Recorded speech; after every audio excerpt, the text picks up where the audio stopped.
Hi everyone, my name is Robert Ris.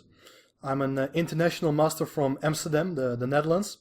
My rating is around 2450 and I'm a chess professional, teacher, author, coach, whatever. And I'm happy to present here you my video series on the Benko Gambit. So for everyone who doesn't know what is the Benko Gambit, let me make a short introduction. It starts with the opening moves d4, knight f6, c4, and now black plays c5. So this is a typical move trying to seize the initiative as quickly as possible. And what black is going to do in the system is that after the most topical move d5, you're going to respond with b5. So very early on you're sacrificing a pawn, and the idea is to generate active counterplay. That's what we will see in this video series. So one of the ideas is that after c takes b5 and a6, black is ready to sacrifice a full pawn. He doesn't get it back immediately. He's 2 pawns down now, and black has a decision to make: how to recapture on a6, how to generate counterplay. So I have selected 47 examples with various variations from different opening lines. White has several setups at his disposal, and I'm trying to show you by some tactical opportunities what black can do, how you can actually build a repertoire by learning tactical and strategical ideas rather than memorizing variations by just studying very hard. I believe that the Benko opening, the Benko Gambit, is an ideal weapon for club players. Among my students I have several people who play this opening from the black side, and I have seen on numerous of occasions how much they enjoy it and how successful you can be with this opening without studying too deeply, too hard, but just by improving your understanding. That's what this video series is about. And even though I haven't played the opening that much myself, of course I have tried it from every now and then, I'm not an expert by playing it myself, but I think I'm an expert in the sense that I've been coaching so many students, making a lot of material, that I believe that I can offer you my understanding of this opening to deepen your joy and understanding of this opening. So, well, that's basically what it is. I will show you now how I have divided my material, because there are several ways of playing it. I have selected a lot of examples from top players, but also from amateur players, played between now, the moment of recording, and at maximum 5 years ago. So there's only one game from 2013 and the rest is from 2014 and onwards. I believe that is good because it's fresh material, it's new, it's different to what you have seen in opening books or other content. So I've divided basically the material into 5 parts, as you can say. So the first one is as follows. Black is going to develop his king's bishop to g7. This is the thematical way of playing. After knight c3, bishop g7, let's say e4. Black purposely refrains from recapturing the pawn on a6 immediately, and that's something very fashionable, has been played by Magnus Carlsen amongst others, has been played by Anish Giri. The idea is to quickly generate counterplay here with the move queen a5. It's the so-called Perunovic line, and it's one of the reasons why many top players are also giving it a go. A lot of nice tactical examples you will find in the video series. Then you will also get to see what black can do in the Perunovic line when white is going for the fianchetto setup as well. So for example, in a position like this, with the fianchetto bishop on g2, of course you can take on a6 with the bishop. This is the old main line. This has been seen on numerous of occasions. Also in these videos you will find many examples with this setup. But there are also some additional ideas. For example, putting the bishop on f5 or recapturing with the knight on a6. My idea is to explain you all the thematical ideas. So we return to the position after knight c3, because the idea is that actually after knight c3 white is preparing to play e4, and it was always considered that whenever white plays knight c3, then you got to take with the bishop on a6, because after e4 you would like to take on f1, forcing white to give up the right to castle. But we know nowadays that white is going to put his king on g2, and he will be a pawn up. But there are a lot of interesting ideas in these lines, and that's what I'm sharing you in the third part. In the other part, I'm going to talk with you about fianchetto type of setups, where actually where black has actually taken on a6 with the bishop. So that's the division. There are like basically 4 parts. Most of the videos, it's all about the consequences of taking the pawn on a6. In the last couple of examples, we will see some ideas how white can also develop in different ways. Let's say by playing knight c3 or f3 or e3, or instead of taking on b5, we go back one more move. There are also other ways for white to play, let's say with knight f3 and so on. But in general, this is not a complete theoretical work. It's not that I've covered all the variations, but the purpose of this video series is that if you're completely new to this opening, I would like to make you more familiar with the thematical ways, the thematical ideas for both sides, how to play. So it's not only tactical ideas for black you got to learn. Also, you will see many examples where things are going wrong. It's a very dynamical opening, so you'll see examples where both sides are making mistakes, missed opportunities, great mating attacks. In general, you will get to see that black is trying to exert pressure on these open files on the queen side, but many times we will see a very unexpected shift to the other side of the board, where black suddenly launches a devastating kingside attack. So I believe that the Benko Gambit has a lot to offer. It's a spectacular opening. Don't analyze it too deeply with the engine. Use your own brain. Of course, there are probably some mistakes in the material I make, but nevertheless, I believe that this is a great video series, couple of hours recording to improve your understanding of this opening. So right now, I would like to invite you to join me on this journey covering 47 examples with a lot of tactical joy. So let's start with the first example. Buying individual chess courses to add to your collection can get expensive, and waiting for the course or video you're looking for to go on sale can take weeks or even months. So, what's a chess enthusiast to do? Introducing the iChess Club, an exclusive community of chess enthusiasts that enjoy a wild range of benefits, including a permanent 40% discount on virtually all chess courses on our shop. Yes, 40% on all items anytime. But wait, there's more. For those of you who like physical DVDs, we offer unlimited free shipping on all items, anywhere in the world, anytime. You'll also get access to the entire iChess.club library, where we post over a dozen exclusive new videos every month. Our lineup of presenters is of much higher quality than anything you can find on YouTube, with exclusive videos by Simon Williams, Damian Lemos, Valerie Lilov, Brian Smith, Eric Rosen you can't find anywhere else, and even private appearances by world's top grandmasters such as Anatoly Karpov, Judith Polgar, Susan Polgar, and more.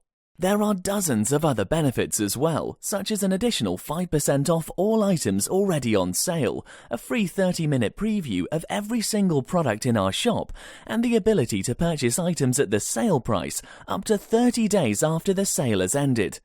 There are so many benefits we can't possibly list them all in this video.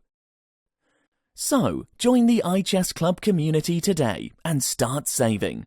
Joining is easy and you can cancel at any time. So, what are you waiting for? Sign up today. Hi everyone, this is the first video on the Benko series, and we are just getting started with the main lines. And as you will see in most of the videos, I will usually give a short introduction before we are coming to the tactical example.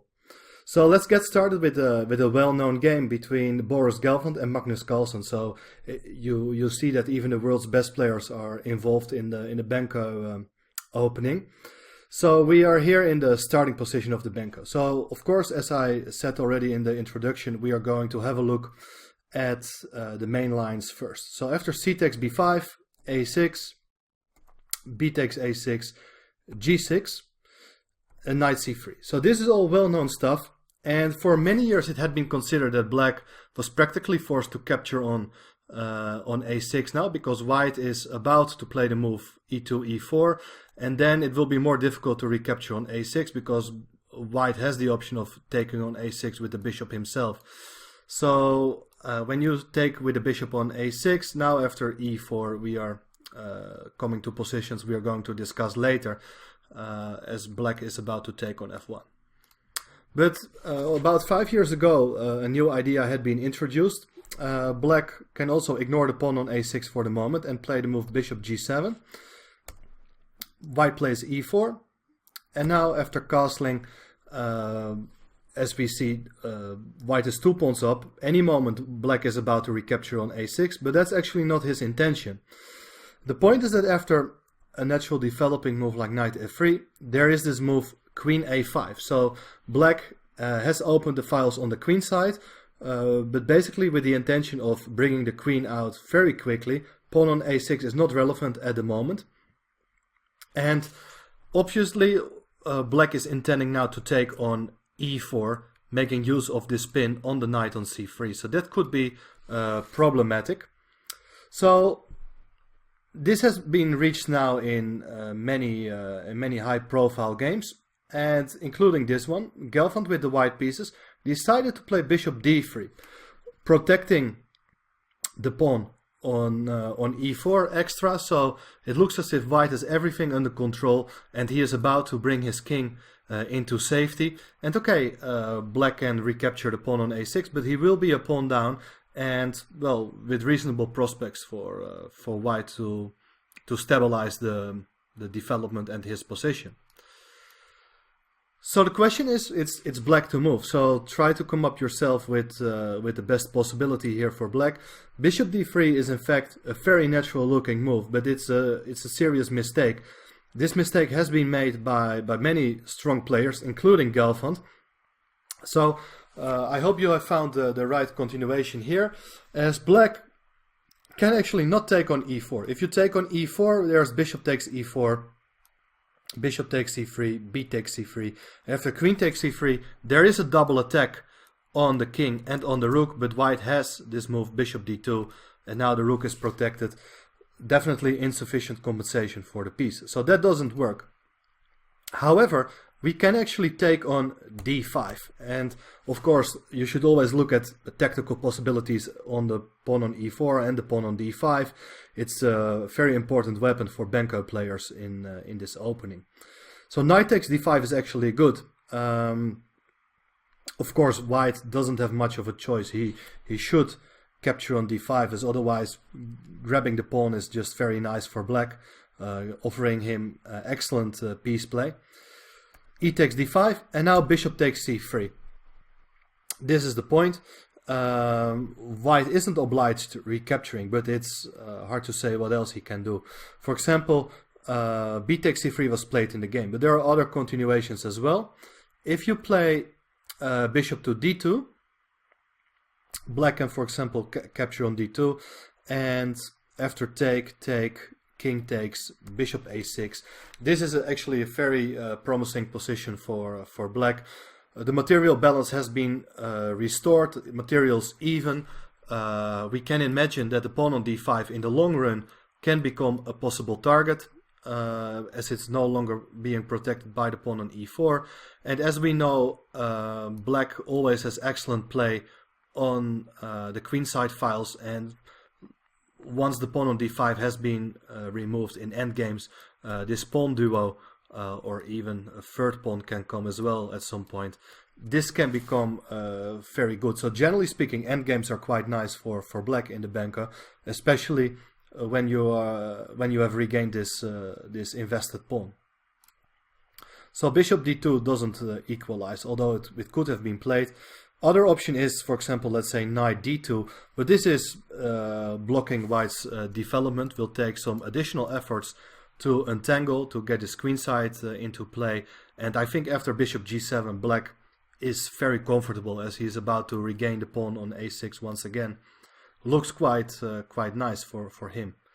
So in the game, Gelfand decided to take on c3, and after queen takes c3, well, the difference with the line with knight takes e4 instead of knight takes d5 is that now after bishop to d2, the bishop is not on e4, but the bishop can simply be taken on d3. So this is looking excellent for black. The same can be said, of course, about knight d2, although even in that case the rook on a1 could be hanging as well. Queen d2 was played by Gelfand, and I doubt this was home preparation. I think he was being caught by a tactic in the opening. He decided to sacrifice the exchange, but after queen takes a1, castle kingside, bishop takes a6. Well, of course, black is missing his dark squared bishop, and as we know from many other openings, this could potentially be dangerous. But here, I don't think that is actually the case.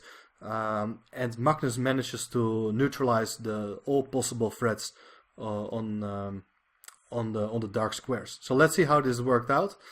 Bishop b2 played, attacking the queen. Queen takes a2. Well, if you play a move like queen c3, you can simply block it with f6, and there's no good follow-up, I think. So pawn on d5 will be hanging as well.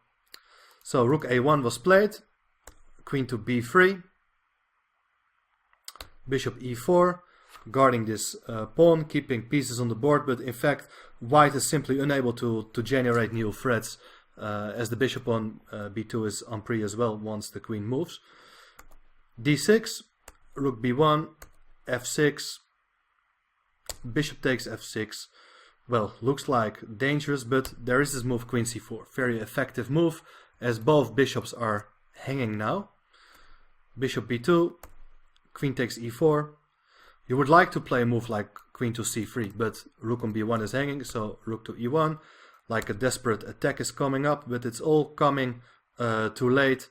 Yeah, I mean, you can't really do anything. I mean, if you play queen h6, for example, it seems to me that the threats can easily be neutralized with a move like rook to f7. That seems reasonable. Yeah, so that doesn't work. Queen takes d3 played, bishop takes d3, rook takes e7. Of course, hoping for some mating pattern, but very effective move. Rook takes f3, g takes f3, knight a6. Black remains a piece up, and that's why white resigned. So, of course, it's not important to remember all the details of this game, but keep in mind this tactical shot early as move 9 with knight takes d5. It's a great way of seizing the initiative for black. In the second video, we are continuing with the so-called Perunovic line, where black postpones the decision of taking on a6. So in fact, after a 7 move of black castling kingside, we have the same position as in the previous example. White plays knight f3, which is the main move. But it should also be pointed out that apart from knight f3, there is also an interesting option of playing the move a7. This looks a little bit strange, voluntarily giving up or giving back the a pawn. But in fact, there are some points doing that, because black is practically forced to take with the rook, and in some lines, not in this particular moment, the rook on a7 could actually be vulnerable. For example, white has ideas of attacking the rook in some cases. So this is considered to be a very well respected alternative to the main continuation knight f3. In the game between Martin Matthiessen and Johan Salomon in the Helsingør tournament 2018, white played the move knight f3 first, and after queen a5 he decided to play now the move a7 to give this pawn under favorable circumstances. But in fact, this is a very inaccurate way of playing, The question is why? Take your time here to make the right decision and consider all the options for black. Of course, black can capture the pawn on a7, both with the rook and as well with the queen. If you take with the rook, we are transposing to a position which could usually be occurred by starting with the move a7.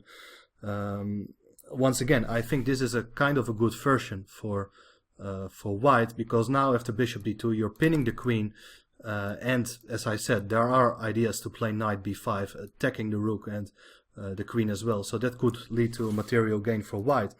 However, after this move a7, what do you play with black? You can also play a move like knight a6, but ignoring the ideas of your opponent is always the best way to fight for the initiative. You don't have to do anything about it yet, and as Johan Salomon played, knight takes e4 is a possibility, and the tactics are working out in black's favor. Let me show you why. Of course, critical is to take on b8, to go for the materials, otherwise you just allow black to take on e4, which is looking excellent as all pieces are about to take on c3. I mean, if you play bishop d2, for instance, there's knight takes d2, queen takes d2, and now rook takes a7. And of course now this whole concept with knight b5 makes less sense, as there's a queen on d2 instead of the bishop. So of course let's check the critical line, a takes b8. So I mean, of course you're looking for gallery play by taking on c3, but in fact there's no need to do that, as rook takes b8 is actually a very powerful move, and it's not obvious that black has sufficient compensation here, although the engine is pointing out a win here, but it requires some precise calculation, as of course black is about to take with the knight on c3 and then take with the queen, check, and then take on a1, so that would lead to a massive material gain. If you stop this threat with the move bishop d2, it looks as if white has managed to keep everything under control.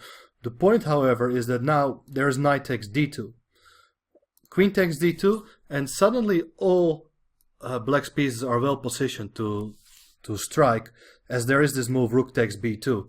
Fantastic move, taking away the support from the knight on c3, and after queen takes b2, there is bishop takes c3. Winning the queen. So that is just winning for black. You don't have to take with the queen on d2, obviously, but however, after knight takes d2, I could just follow up with rook takes b2 anyway. And here white has serious coordination problems, as the knight on c3 is hanging, knight on d2 is a possible target. After knight a4, it seems to me that you can pardon me, you can actually take on d2, but even more powerful is to play rook b4.